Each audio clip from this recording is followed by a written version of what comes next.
Hello, my name's Martin Godfrey and I'm a GP in South London. Today we're going to talk to some of the world experts on familial hypercholesterolaemia, a serious inherited condition.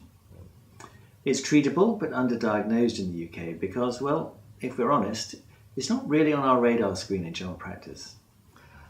Of all the inherited high cholesterol conditions, familial hypercholesterolemia is the most common but also the most important.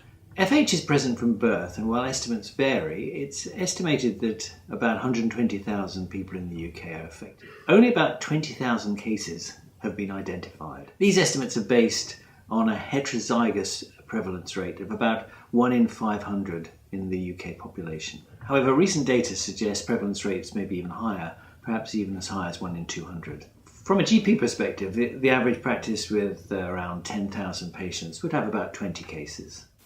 This sounds low, but FH is an important cause of premature cardiac death, and some individuals may develop heart disease or die from cardiovascular causes in their 30s, 40s, or 50s.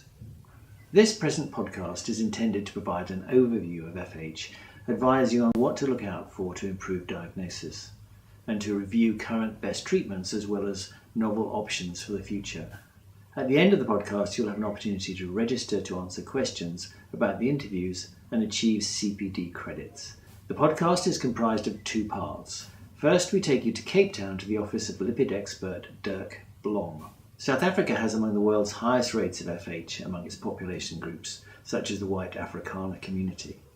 Dr. Blom explains the reasons why and outlines how the local healthcare systems cope with identifying and treating large numbers of patients. There are lessons for us in the UK too. The second part of the podcast features Dr. Dermot Neely, another lipid specialist from Newcastle upon Tyne. He explains how we are starting to tackle this problem here, promoting the use of cascade screening of first and second degree relatives. These initiatives are supported by Heart UK and the British Heart Foundation. These organisations are helping to provide an infrastructure for cascade screening and genetic testing. CCGs are embracing their targets to identify the 1 in 500 patients who have FH. Dr. Neely also discusses new treatments and whether they will need to be taken lifelong, and indeed whether the NHS will be able to afford them.